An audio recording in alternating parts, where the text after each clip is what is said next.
Thank you, Reuben, for joining us or joining me. I'm going to be riding solo tonight. I've been a fan of yours since I was 1 year old. You've been part of my life since I was a little kid in diapers. And I remember you as the Haftorah man. We're going to get to that later. But first thing I want to actually talk about, I just found out this fun fact about you, that you're the first Machadi Jew to go to yeshiva in America. So I'd like for our listeners, first of all, to understand the significance of that, because we are fellow Mashadis who are descendants of crypto Jews. And a lot of people have asked us, because I don't look Persian, but people have asked us about our history, and I don't find a lot of content online. And I figured Reuben's really the best guy to talk about this. And obviously, with Purim coming up, we can definitely lead into that. First talking about our history, the Machadi community, and then going into Purim. So without further ado, please let us know a little bit about how you were the first Machadi yeshiva student and what it is to be a Machadi. I'll tell you. I'm very friendly with your uncle, Albert Amini. And he said, do you want to know how the Machadi community started in Kew Gardens? I said, of course. He says, back in the 50s, there was about 12, 15 Machadi families and individual guys living all around the 5 boroughs. And somebody had this brilliant idea that, why don't we call a meeting and we'll sit around a big table with a map of New York City, and why don't we find one neighborhood that's most suitable for all of us? And they sit down and they start off, okay, Mr. Jamshidov, you're married. Thank God you're well-to-do. You could afford to buy a house. Okay, so they start looking at the map. Then the next guy, Hakimi, you just got here. You're in college. You're on your own. You're waiting tables. Okay, you got to rent an apartment. Then they go, okay, how do you get to work? Well, I take the subway. The next guy says, yeah, but I have to drive to the airport a lot. So what they did is they mapped what neighborhood had houses, apartments, highways, and subways all in the same neighborhood. And they came up with Kew Gardens. It was perfect. It had a kosher supermarket, Rosenblum's, and it had the Tveres Moshe, it had a shul. So they were set to go. So that's how the Jews of Mashhad settled in the first community prior to the wave into Great Neck.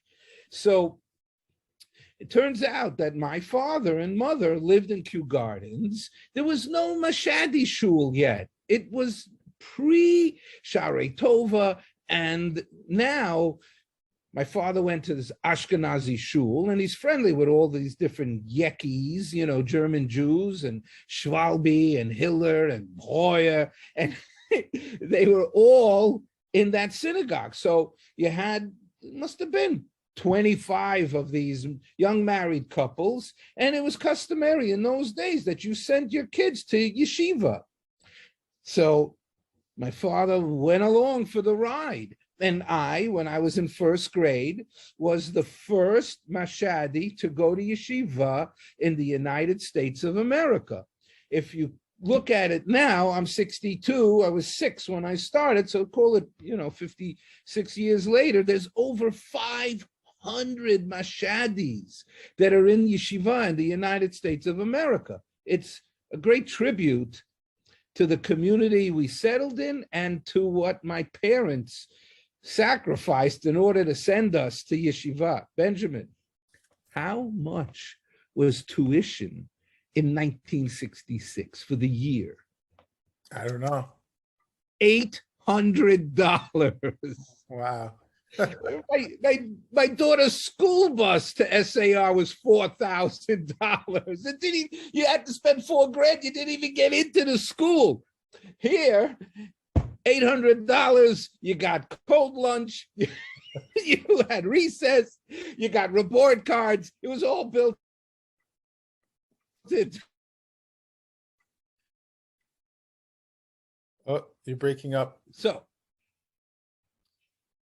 I wanted to speak about the history of the Machadi Jews. in the United States of America. And I prepared a little presentation for us to take a look at while I'm speaking. I'm on my own tonight, so hopefully I can keep up with all of this. So here goes. Here you see, is this set up correctly, Ben? Yeah, you just have to press play on top. Yeah, thank you. Where is that? There we go. Terrific. Okay, so this was actually the photograph that the Machadi synagogue used way, way back. It must be going on 35, 40 years. And this was called Heritage. And this shows my great-grandfather in the center. His name was not just Nowruz, they called him the great Nowruz Kalati. And so all you Kalatis out there, you are looking at least one of the patriarchs of the family. And to the lower right side is my grandfather, and would be my mother's mother. So that was Moshe ben Binyamin Kalati. Nowruz in Hebrew name. They had Islamic names. So Nowruz is not a Hebrew Jewish name, and his Hebrew name was Moshe. No, he was Binyamin. Okay. So he was the patriarch of the family. So I asked, or I've been asked, what's a Machadi then and now? So Mashhad was the name of the city in Persia that there was a king, not from royalty, and he was out to build himself up an empire. And his name was Nader Shah. And he lived at the end of the 1700s and at the beginning of the 1800s. And he had overheard a court case between two men, a real estate deal, and the new owner was tilling the land, and he comes across this chest, he opens it up, and it's got valuables in it. And he goes to return it to the man who sold him the land. And the seller says, sorry, it's not mine anymore. He goes, what are you talking about? You forgot it here. He goes, no. When I was selling you the land, I had it in my mind that it's what's on the land and in the land is going to be yours. That's what I had in my heart. So I insist you keep it. And they're going back and forth. And this goes up to Nader Shah. And Nader Shah says, what's going on with these guys? So the assistant says, you got to hear this. These are two Jewish people, and Jewish people are principle-based. And the principle is that he sold what was on the land and in the land, and they are going to fight that it belongs to the other one. So now, Nader Shah was a paranoid dictator kind of Shah, king. He was concerned. First, he had to fund the growth of this empire. And two, he had to control where the money went into his treasury. And he was afraid that people were stealing from his treasury. Now he overhears about this court case about two honest Jews. And he says, okay, I found a solution to my problem. I want you to bring 40 of the finest Jewish families from all around Persia and bring them to the city of Mashhad. And if you look at the names of the families of the Mashadis, we were in insular communities, 40 families. And you look at the names, you have Dil, Dilmani, Dilmanian, Kashan, Kashanian, Kelat, Kelati was from the city. Your family's name, Chordavani, was another city that they came from. And that was most of them. You had some other names. Hakimian is like the smith of the Machadi community. Hakimian means the Chacham. It was either a doctor or a nobleman, a wise man. So here you had these 40 families. They were not originally called Cohen and Levi. Those were Jewish names. They were living in a Muslim country. Shortly after the move to Mashhad, the Jews were moved into what was formerly the Zoroastrian neighborhood, and they took the Zoroastrians and put them off somewhere else, and they put all the Mashadis in a ghetto-like environment.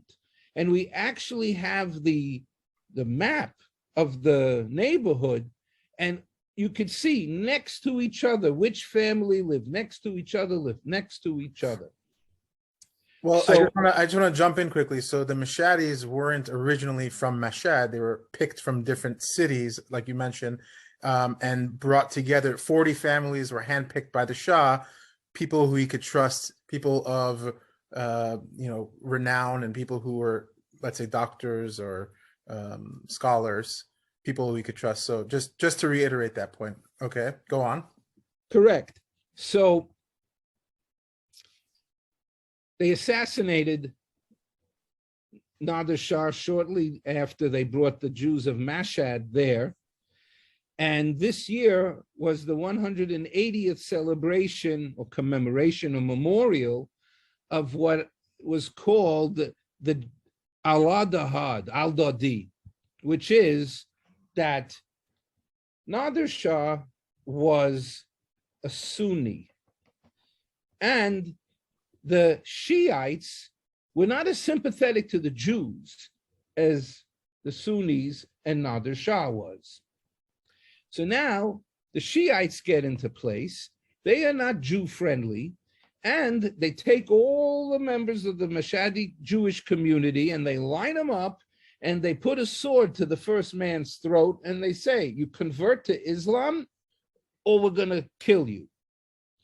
And pretty much, if you go to the Chacham, you ask the rabbis, you can convert to Islam because fundamentally it's similar enough that it doesn't cause a big problem. Now, of course, they didn't really convert. They converted externally.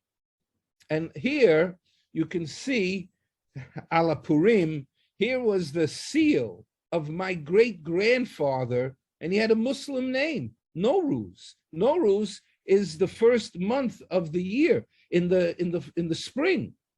And they called him Baba Nowruz Kalati because he came from, his father and grandfather came from Kalat.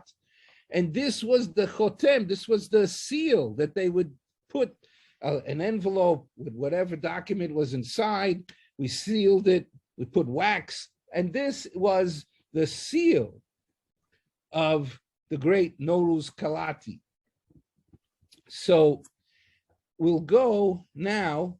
So how did this all get started? So I began to tell you, Nader Shah, the king at the time, was trying to build his empire, and he wanted the Jews to come to live in Mashhad. Now, this is a picture of my great-grandmother, and they looked like they were Muslims. They dressed externally because, I said this earlier, they were, Jadid means new, al-Islam, the new ones to Islam. They were converted in. And the Al-Dahad was with these 40 families that were forced to convert. So here's another picture of my great-grandfather in the middle. He was known as Nowruz Kalati, and you could see the dress. They would wear the fez-like hats, and they would have these robes that they would wear. And this is where they lived, in the ghetto of Mashhad. So, and I mentioned before, the Kalats, the Deals, the Kashans, the Hakimian, and then also now they would call them externally by their new names. So we were saying that this is the Judeo-Persian is the equivalent of Yiddish. Yiddish is a hybrid language of German and Jewish. This is what's known as Jadidi. that the Mashadis had this hybrid language of Hebrew lettering, but writing in Farsi, because the Muslims couldn't read the Hebrew.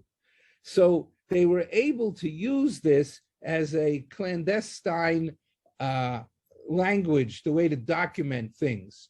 Now, here is a series of beautifully in calligraphy of different documents that come from the Mashhadi community. This appears to be a ketubah, and we will look at a few more in a second.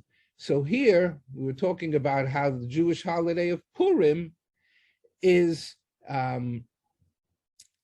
where the Persian Empire had a holiday. And I can go into it a little bit later, but the main point is there were 4 world superpowers throughout the millennia. The Egyptian Empire, then we became our own little homeland in Israel for a while. Then the Babylonians marched on us and they destroyed the temple, so we have a Tisha B'Av. Then the Persians, we have a holiday Purim. Then the Greeks took over, and you have the holiday of Hanukkah. So every major empire has a little remnant, a memory of a holiday.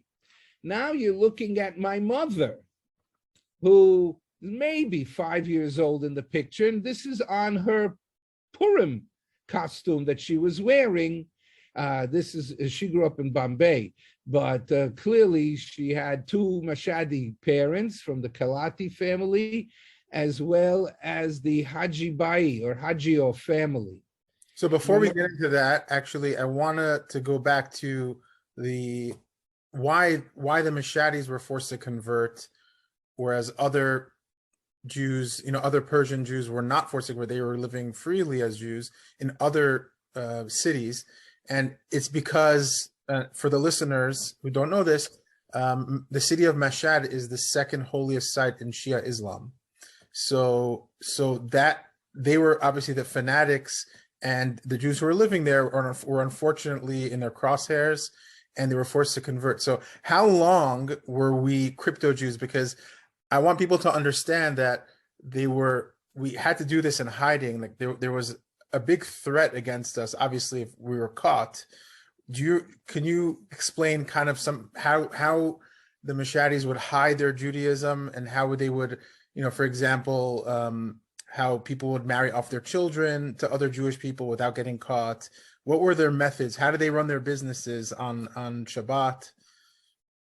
Okay, so first of all, they lived clandestinely as Jews. Those houses that were in the ghetto area of Mashhad all had underground basements that were interconnected. They did not have to go out of their house if they were going to go to Minyan, to Kanisa. They would go downstairs, like in Hogan's Heroes, and they would go through in these tunnels. So one is they had this spider web of interconnected tunnels in between the houses underneath their homes that were interconnected. They would pray in mosque 1 hour of the day, and then go to shul another hour of the day. Absolutely. So leading into that is, for example, my grandfather's name was Abdul Rahman, which is totally a Muslim name, and he had a Hebrew name, Reuben. And that's what they did. They had 2 ketubas. I'll show you this in a minute. So that's number 1. Number 2 is that the shechita, the Muslim shechita, is very, very similar to the Jewish shechita. As a matter of fact, if you go to New Jersey, most of the slaughterhouses are owned by Muslims. And on the day that the rabbi comes and he is going to do the slaughtering, the shechita on the animals in a Muslim slaughterhouse, that as long as the Muslim people that are there say in Islam that you have in the name of God in Islam, that then the rabbi could do the shechita, hold on, and if it doesn't meet the standards of glatt kosher or whatever they're doing kosher, the Muslim people will eat it as halal. Right. Because they declared it in the, B'Shem Hashem, in the name of the, in Arabic, they will say this. Okay, so now let's talk about, there were 40 Jewish families.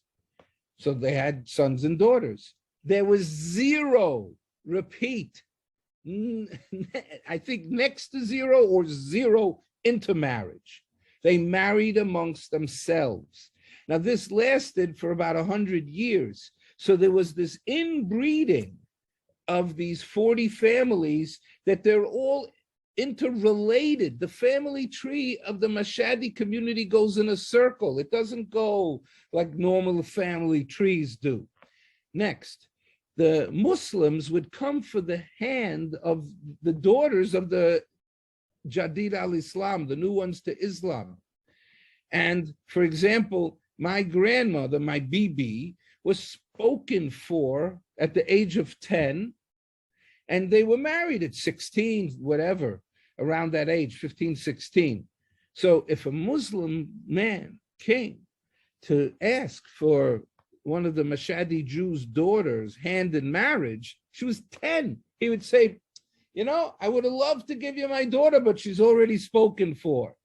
So they had that protection from having to marry, forced them to marry out. Never happened. They were always on top of it. Also, on the holidays, they would even go as far as, because the Muslim people knew that it was Passover, let's say, and they couldn't show that they had matzah. But what they would do is they would have externally, it would look as if they had, there's no challah in Mashhad. There was pita bread. And there was, it's actually very, Benjamin, I just thought about this. The Yemenite matzah is this thick, doughy-like pita bread-ish kind of thing. So it wasn't that distinguishable. Mm. What they had in those days was a bread stamp. And in the stamp, they would push it into the dough, and it would say Le Pesach. So this is life stages of the Jews of Mashhad. So you had the births, so they would do the Brit Milah. This is something also that the Muslim people do, so it wasn't a problem. Then for Bar Mitzvah, that they had micro tefillin. The Mashadis were able to have these very, very small, maybe like 3/4 of an inch, less than an inch tefillin, and then they would wrap it under their tunics, under their robes, and under their turbans, under the fezzes that they were wearing. So it was not visible to the people in the city of Mashhad. And they kept up this charade for 100 years. They kept this up for 100 years at the threat of death. And I'm keeping it on a superficial level. However, when you get into the nitty-gritty, if things started to get tense, as you greased, so you slide. So these people sometimes had to be bought off, that they would keep things calm in case something was going to be an outbreak. Well, Ala Dadi, the event that occurred where I think it was 36, how many Mashadis were murdered? It was kind of like our Kristallnacht. So yes. What led to that event happening?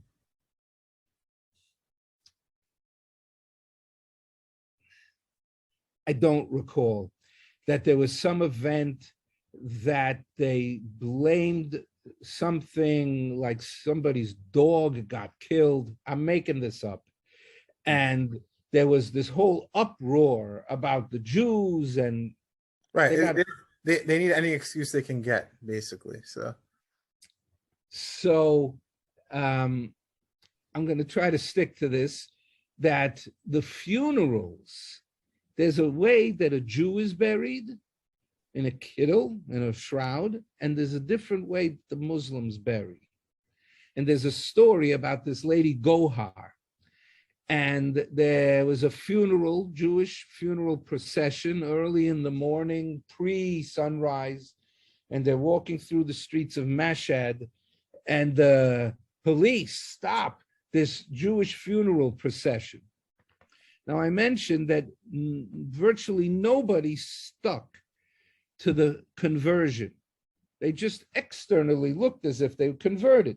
However, this one lady, Gohar, is the one that actually converted and really converted, but she happened to have been there when the funeral procession, they wanted to go before the daylight so they could be seen. So they were sneaking around and they get stopped. And they go, open the coffin. If this person is buried as a Jew, you guys are in big trouble. So Gohar says to the policeman, you are too young to look into the face of death. I'll look and I'll let you know if this person is buried as a Jew or not. Looks inside, closes it, says, let them go. This man is buried as a Muslim. And she saved all of those people's lives. Wow. I think also the last line over here, we say haskara. In German, Jahr is year and Zeit is time. And it's the time of the year, and it's the Machadi community's custom that they take the Chumash and they broke it up into 54 volumes and they hand it out. And in the memory of the individual whose yahrzeit, whose time of the year, the Haskara comes, they read the entire Torah on this person's Memorial Day, which just comes to mind. It's actually kind of an interesting, funny, ironic story. Is there used to be a custom when I was a kid, if somebody was going away on a journey overseas, it was a big deal in those days. And there was this custom called, I'm making it up, but this is what I recall it. It was called Ainei Torah, or Ma'ayan of the Torah. And it makes sense when I explained it, at least it makes sense to me.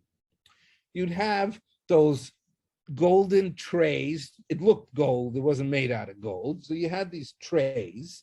They had a bowl of sugar, a glass of water, a mirror, sugar cubes, and a mirror, and a chumash. And what would happen is the person would take the cube of sugar, put it in their mouth, make the bracha, drink water after looking in the chumash and saying a pasuk. So they should, God be with you, goodbye, that they should go on this journey and return from the journey. So they would see themselves before they go. It should be sweet. They should have the Torah. Somebody was telling this to Rabbi Ben Chaim, and he goes, stop. It's not a Jewish custom at all. It's an Islamic custom. So that put an end to that. There's also another custom, just as a side note, when some people go away on trips. I don't know if your parents ever did that with you. Many years ago, when I went to Israel for yeshiva for a year, they did this thing where they took out a mirror and they, the candies. I remember they opened like the goral, and even back then I was like, what is this? This is so like strange. It's so foreign. It's exactly what I was just talking about. And also the mirrors, we were speaking of shchita before. You can't do shchita in front of a mirror or any type of reflection, like a body of water. So to me, I always felt like that mirror thing feels so idolatrous. However, the Muslims are obviously very careful about violating anything in regards to idolatry. So I just always wondered where that came from. So that's a Muslim tradition. Because we lived in a Muslim country. And by the way, when I say Muslim, I'm saying it in the neutral sense. They're not bad, they're not good. I'm just saying information.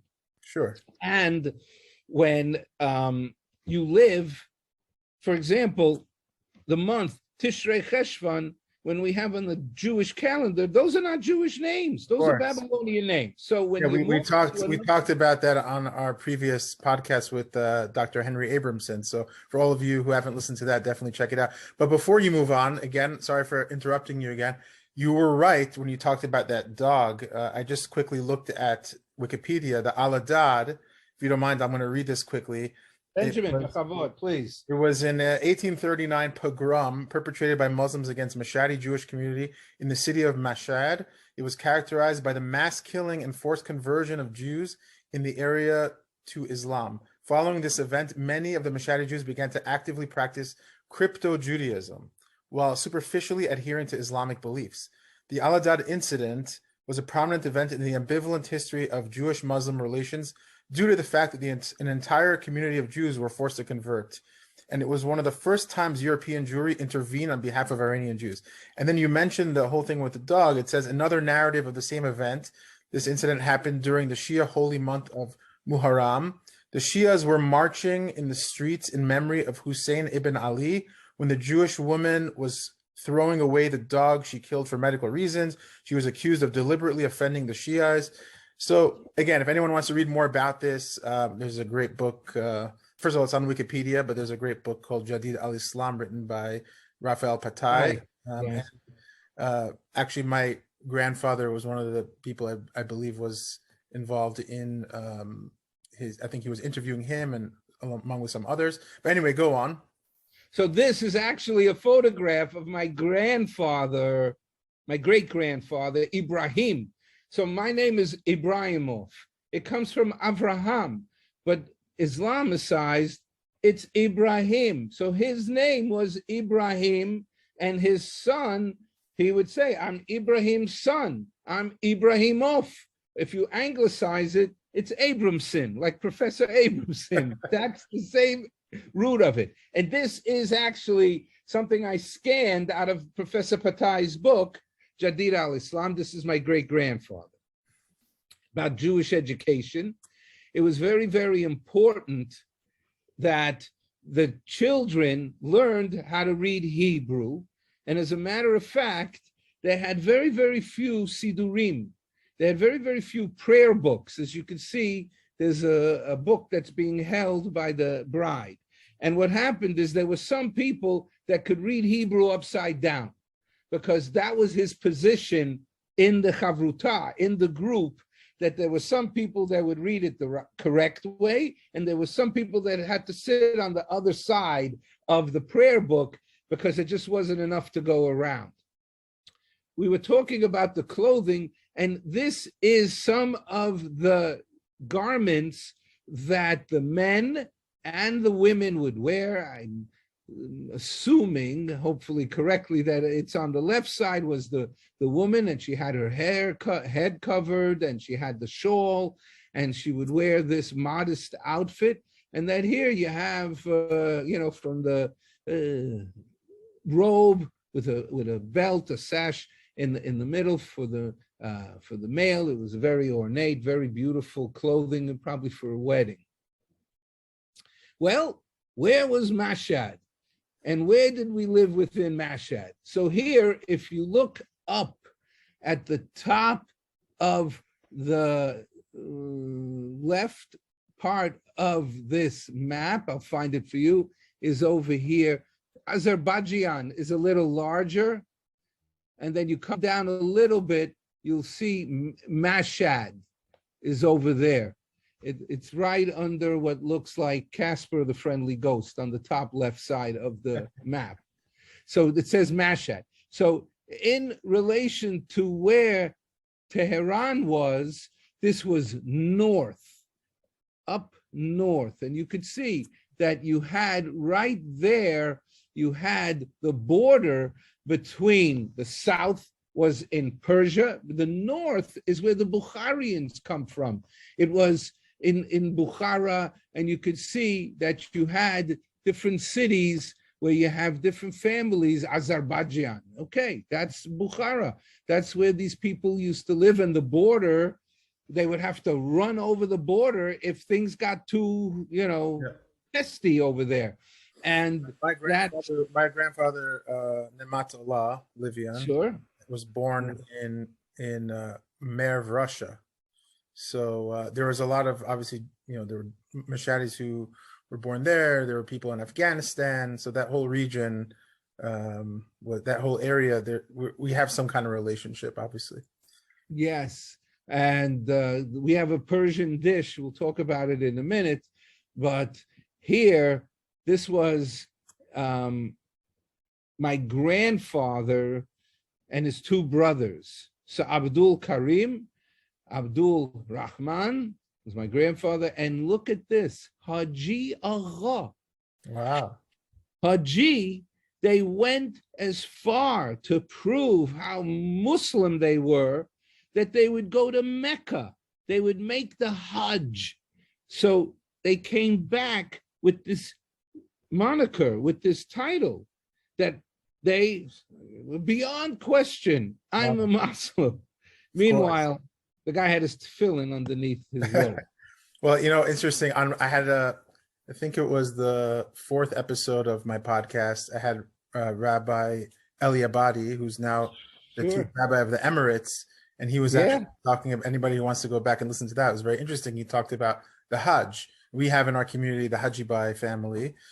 They were obviously doing that as well. They were going to Saudi Arabia, to Mecca, and doing the Hajj. And he actually explained that the Egyptian pronunciation of the J sound, it's not really, they don't say Hajj, they say Hag. It's like it comes from the holiday. And actually they were doing Hakafot. They borrow this tradition from us, which is actually pretty cool. But anyway, that's just a side thing. I love it. It's the main thing. So here we go, Benjamin. This is the map of the neighborhood that the Mashadis lived in. And you can see that they were all tightly packed. You see on the lower quadrant of the map. And then as you go up further, let's call it north for now, these were where the Mashadi families lived. And it was a ghetto. They lived in very, very close quarters together. And there's actually an architect made a miniature of this area, and it's in the lobby of the Persian Shul in Great Neck. So you can see the houses in Great Neck are a little bit bigger than the houses in Mashhad. Yeah. And here's the listing. If you go, if you rotate it, you'll see. But you can say, you can go backtrack to the map, and then here, each house, they have the name. Sorry, guys, it's upside down. But you can have the name of each family that lived in those houses.